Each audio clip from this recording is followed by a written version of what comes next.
Hey, John D here. So I'm going to show you how to set up the Wow Copter. So this is a brand new one out of the bag. Nothing's been done to it at all.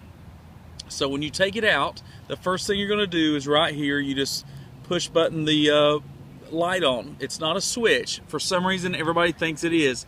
So I show them real clear that it's a push button. So if the light for some reason maybe flickers a little or something, you just sort of work it back and forth until it's in a good spot. It's not a bad battery, it's not a bad line, it's just for some reason not making a great connection in there. Or if you're flying and it hits like concrete especially, which we tell people not to shoot on concrete, but we do a lot of the times, we have to because that's where the people are. If it comes down and hits it hard a bunch of times, it may lose its connection. You have to sort of work it a little.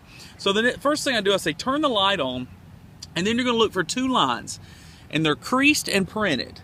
It's not the color change lines, but there's a line printed right there straight across, and there's a line printed right here at a diagonal.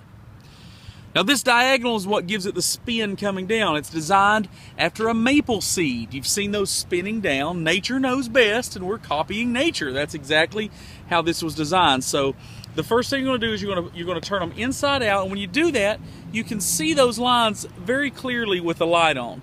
So you're going to give just about a 10% tweak on that top one. See that? Not a lot, just a little bit.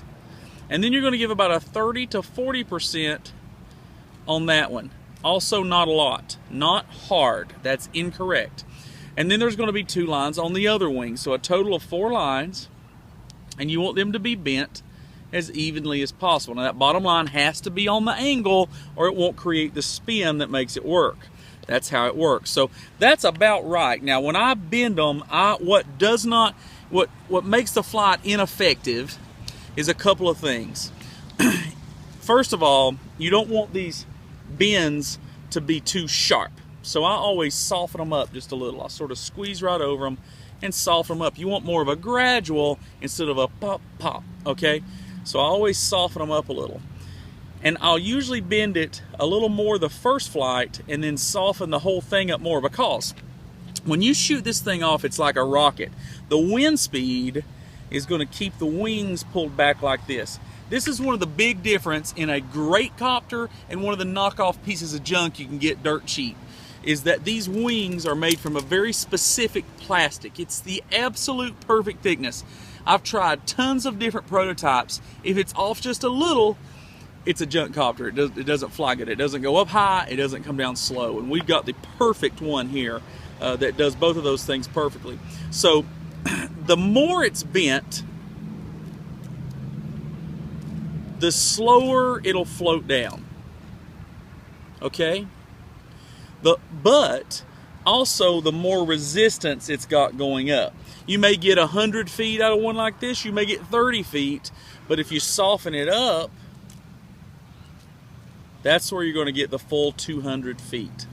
So I tell people all the time, hey, this is simple, but it is rocket science. It truly is. It's a good, I use that when I'm selling these. It's a good educational about the aerodynamics of flight with your children. So this looks like about right. I mean, since it's no wind tonight, it usually takes a hair more to get it open when there's no wind. That's about where I'm going to leave it right there. So that's a copter that's set up and ready to fly. And after the first flight, we'll see if it needs anything.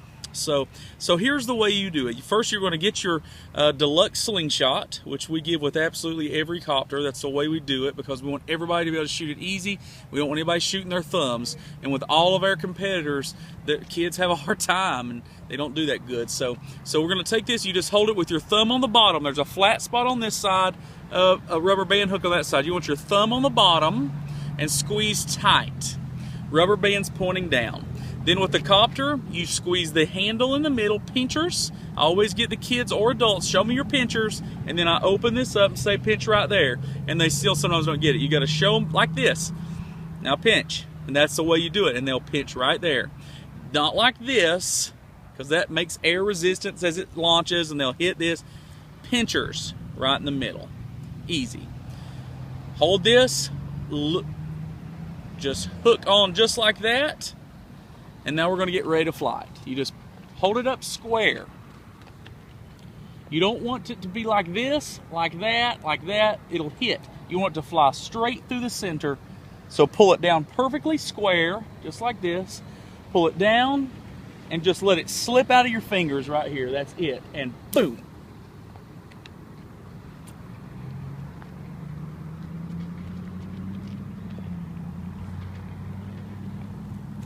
And catch. That was a really great flight. Now, if when you shoot it, it hits this, you know, because you weren't lined up correctly. Do I need to turn for the light? Sorry, we're doing this in the dark so you can see it. We're trying to take advantage of the Walmart lights out here. If it hits on here, you'll feel it, you'll hear it clink, clink as it goes up. It'll probably not shoot right. A lot of times what will happen if you hit the launcher, it'll slip off this little thing right here. All right, it will never fly right with that off. So if it's not flying right, not opening right, look at it. And then all you got to do is grab it. These wings are very strong. They're durable. Just pop it right back into the center. Just like that. If when you let it go, it makes a noise like a door stopper, boing, that means that the wings probably are too bent. So soften them up a little bit. If it comes down sideways like this, it's probably uneven. Maybe one side's like that, you know. So play with the flight of it. The key in selling these is learning how to shoot them and make them come back to you and you catch it. Shooting them and letting your kids catch it is okay, but if you really want to sell a bunch, you got to be able to right there in front of them, shoot it, make it come back to you. You do that by the wind. That'll be our next video. So hopefully that teaches you how to set up the Whistle Copter, how to shoot it, and how to adjust it to make it fly right. One other thing that's very important, when you open it, this one didn't have this problem, but when you open it, I've got the bag right here, there's none in there, but sometimes the holes that are left from these cutouts, there's 4 cutouts to hold the wing on, sometimes they'll be hanging on there still. You got to be sure they're not, especially these clear ones at the bottom. You got to look close, and I actually put my nail on both sides to make sure, because sometimes they'll be attached on one side and you can't see it because it's clear. That'll make it fly crazy going up. So that's one other thing. So that's how to set up and shoot a Whistle Copter. I hope you got it. If you got any questions, let me know.